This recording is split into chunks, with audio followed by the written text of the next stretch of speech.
Assalamualaikum, very how are you all? I hope all of you doing great. Okay guys, I'm also doing good. Alhamdulillah, once again in front of you with another good topic. The reason for choosing this topic was number one, that I made a video initially when I started off the channel, and the name of the video was Golden Rules of a Happy Marital Life. And Alhamdulillah, I got a good response on that video, and that motivated me of making another video on a marriage topic. Secondly, what I've seen, जैसे कि आपने title से पढ़ ही लिया होगा, video का नाम क्या है कि what makes you a good wife. Now behind making this, second reason जो था वो ये था कि what I'm seeing nowadays is that जो डाइवोर्स का रेट है वो हमारे जो एरियाज हैं उनमें काफ़ी ज़्यादा बढ़ता है. आजकल हर फैमिली में आपको कोई ना कोई एक ऐसा सेपरेटेड या डाइवोर्स्ड कपल ज़रूर नज़र आएगा. नो डाउट इसके पीछे हस्बैंड और वाइफ दोनों की मिस्टेक्स होती हैं which lead to this drastic ending. So one by one हम इन चीज़ों को डिस्कस करेंगे, और इस वीडियो में पर्टिकुलरली हम वाइफ्स को डिस्कस करेंगे and will see that what qualities should a wife hold so that जो रिलेशनशिप है वो एक फ्रूटफुल रिलेशनशिप बना रहे. So if you are interested please keep on watching.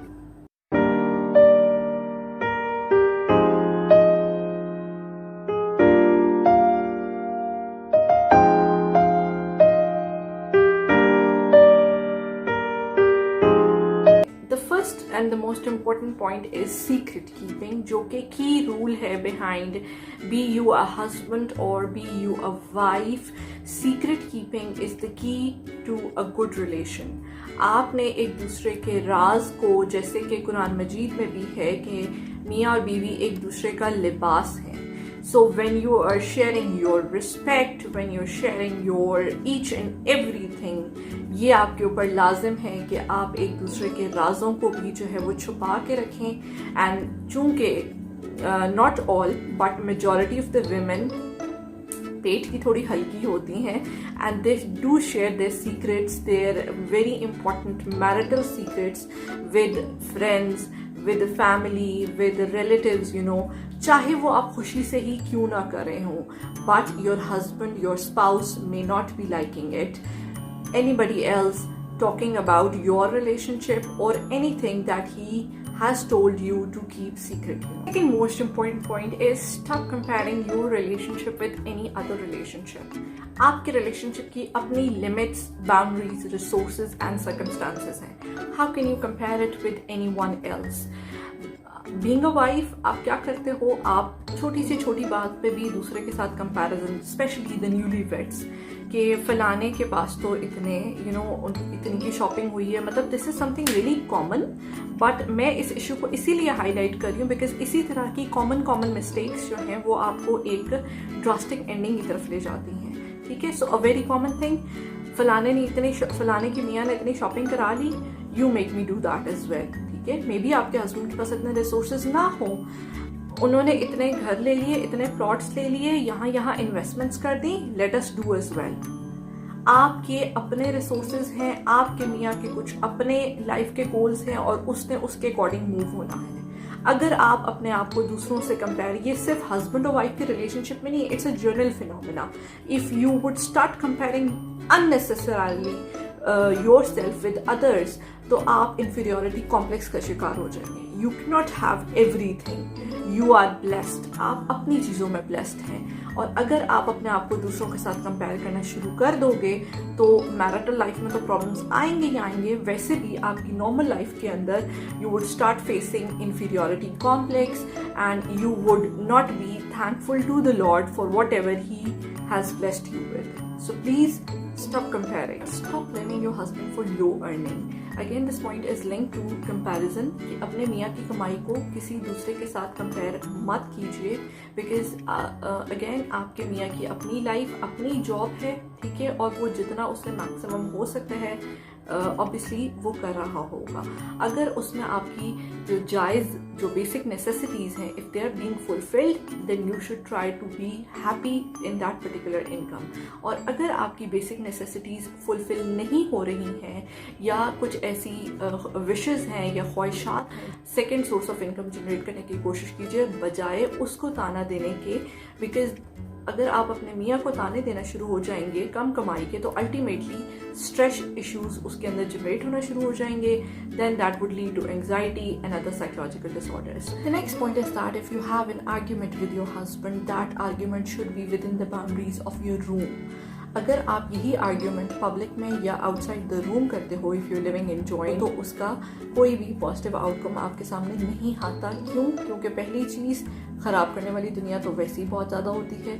दूसरी चीज़, what I've seen, majority of the males की ये nature होती है, they may want to make it private, और वो अगर आप रूम के अंदर सॉल्व करोगे तो वो ज़्यादा बेहतर तरीके से सॉल्व हो सकता है बजाय इसके कि आप पब्लिक में उस इशू को सॉल्व करने की कोशिश करो. So to be a good wife, अगर आपका कोई भी आर्ग्यूमेंट है अपने हस्बैंड के साथ, please try to solve that within the boundaries of your room, जहाँ पे आप दोनों बेहतर डिसाइड कर सकते हो कि इशू क्या है, प्रॉब्लम क्या है, उसका रूट कॉज क्या है, और हमने उसके सोल्यूशन की तरफ म्यूचुअल इंटरेस्ट के साथ कैसे मूव ऑन होना है.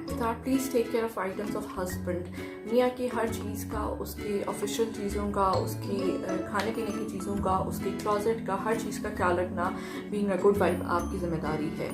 आपके मियाँ को जिस भी चीज़ की घर में ज़रूरत हो, you should be the one providing him in that thing, because ये आपके रिलेशनशिप को एक नई स्ट्रेंथ देता है. जब बीवी खुद जो अपने हाथ से अपने मियाँ को जो भी चीज़ उसको ज़रूरत होती है वो प्रेजेंट करती है.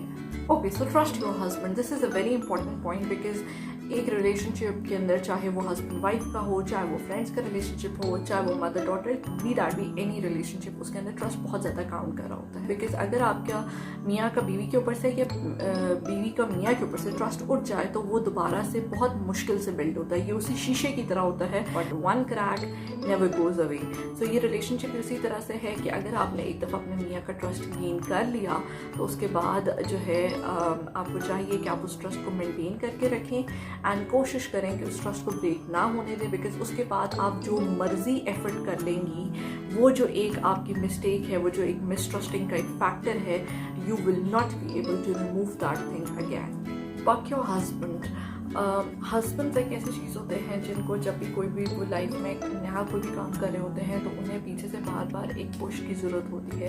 वो बाहर, घर से बाहर बहुत सारे चैलेंजेस का सामना कर रहे होते हैं और लाइफ में आपको बहुत सारी चीज़ें प्रोवाइड करने के लिए बहुत सारी एफर्ट्स कर रहे होते हैं. सो दे नीड योर सपोर्ट कि वो जो भी काम कर रहे होते हैं, आपको चाहिए कि जब वो आपसे कोई ना कोई बात डिस्कस करें अपने ऑफिशियल मैटर या कोई भी चैलेंजेस जिनसे वो गुजर रहे हों, तो you should be the one who should motivate him and who should buck him up कि things are going to be okay. अगर वो किसी चैलेंज से गुजर रहे हैं या जो भी, यानी थोड़ी थोड़ी देर बाद उनको जो है वो एक हिम्मत बंधाने की, जिसको कहते हैं ना, वो ज़रूरत होती है. और बीवी को उसमें आई थिंक एक वाइटल रोल जो है वो प्ले करना चाहिए, because she is the one जो कि उस बंदे के सबसे ज़्यादा क्लोज होती है. But praise your husband. आपके हस्बैंड बाहर बहुत सारे चैलेंजेस से गुजर रहे होते हैं, जैसे मैंने पहले भी बात की, एंड उन चैलेंजेस में उनको एक तो कंटिन्यूसली बैकअप करने की ज़रूरत है और दूसरा उनको प्रेज करने की ज़रूरत है जब भी वो छोटे छोटे माइलस्टोन्स अचीव करते जाते हैं. So being a good wife, आपको चाहिए कि आप अपने हस्बैंड को उसकी जो भी अचीवमेंट्स हैं उनके ऊपर प्रेज करें and let him be motivated, और ताकि वो आपके लिए और ज़्यादा मेहनत कर सकें. ठीक है, एंड जो भी लाइफ के गोल्स आप दोनों ने सेट किए हुए हैं वो आप लोग ईजिली अचीव कर सको. The next point is that welcome your husband when ever he returns from the office.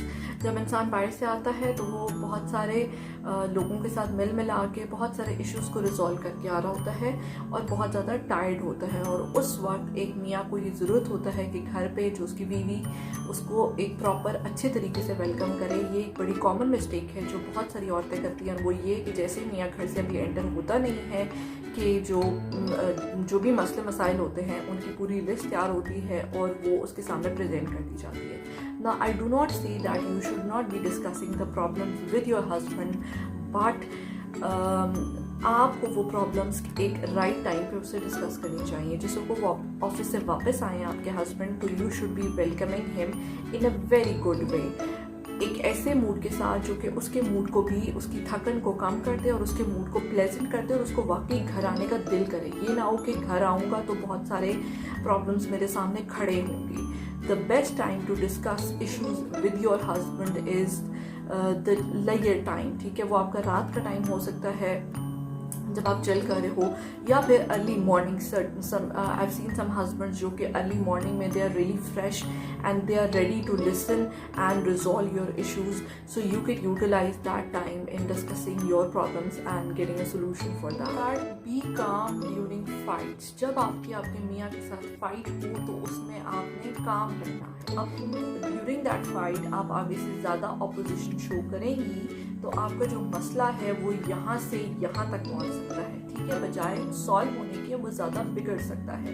So when ever your husband is angry, the tip through this video is that आप अपने आप को काम रखिए, ठीक है, आराम से उनकी बात सुनिए एंड व्हेन लेटर ऑन वो बात ख़त्म हो जाती है कुछ देर बाद and he gets to a little bit good mood, तो तब आप अपनी बात कन्वे कर सकती हैं। If he was wrong at that time, तो जब उस आपके हस्बैंड का मूड अच्छा होगा, he would be ready to listen your concerns. लेकिन अगर उस वक्त एंगर के टाइम पे आप आगे से आर्ग्यू करेंगी, चाहे आप ठीक भी क्यों ना होंगी, तो वो बात बिगड़ने के चांसेस ज़्यादा हैं। Another important point is time management. Time management is very important in all fields. But जब हम हस्बैंड वाइफ की बात करते हैं तो बीवी को चाहिए कि वो घर के अंदर एक प्रॉपर टाइम हर चीज़ का सेट करे, चाहे वो बच्चों का है, चाहे वो मियाँ का है, सोने उठने जागने का, उनके खाने पीने का, उनकी पढ़ाई का, स्पोर्ट्स का, एंटरटेनमेंट का, हर चीज़ का एक प्रॉपर टाइम जो है वो सेट होना चाहिए और उसके मुताबिक एक रूटीन मूव ऑन होनी चाहिए,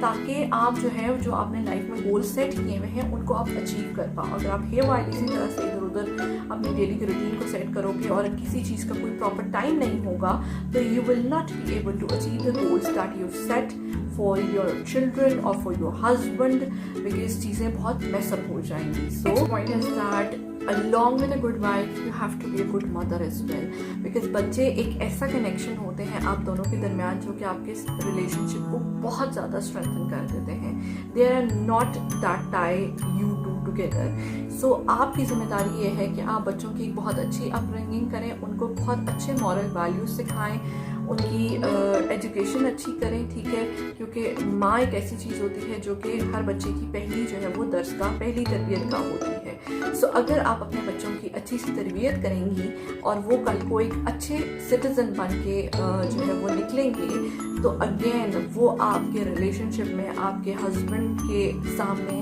जो है ना वो आपके लिए बहुत पॉजिटिव पॉइंट जो है वो काउंट करेगा। You will be considered as a good women जिसने सोसाइटी को कुछ पॉजिटिव दिया है। Respect your husband's parents and relatives. जब आप एक बंदे से शादी कर लेते हैं तो फिर उसके जो रिलेटिव्स हैं उनके साथ भी आपका रिश्ता जुड़ जाता है और माँ बाप के साथ तो ऑटोमेटिकली जुड़ ही जाता है। और कोई मर्द ऐसा नहीं होगा जो कि नेगेटिव पॉइंट अपनी फैमिली के बारे में सुनेगा। जैसे आप अपने पेरेंट्स, अपने बहन भाइयों के बारे में बहुत ज़्यादा टची होती हैं, वैसे ही आपका मियाँ भी अपने पेरेंट्स और अपने रिलेटिव्स के बारे में बहुत ज़्यादा टची होता है।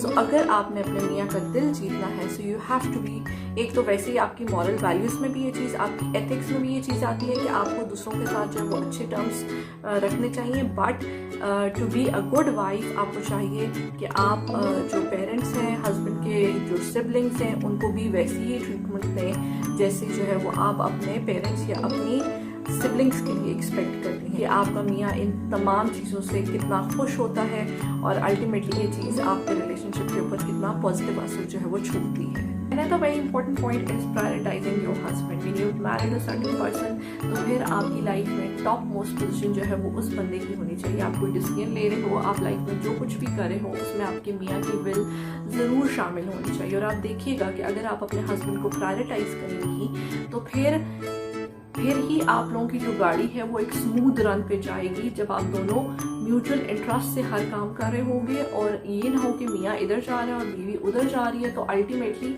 रिलेशनशिप फिर यूँ डोलता है। लेकिन अगर आप दोनों एक दूसरे की विल के साथ काम करते हो और बीवी अगर अपने मियाँ को हर चीज़ में प्रायोरिटाइज करती है, rather prioritising her own parents और फ्रेंड्स, वो फिर चीज़ें पीछे रह जाती हैं। शादी के बाद आपका मियाँ आपकी टॉप मोस्ट रैंकिंग पे होना चाहिए, ताकि आपकी लाइफ जो है वो एक स्मूथ लाइफ गुजरे। उसको भी पता हो कि मेरी बीवी मुझे सब सबसे ज़्यादा important. Last but not the least, work on those qualities that your husband is looking up to.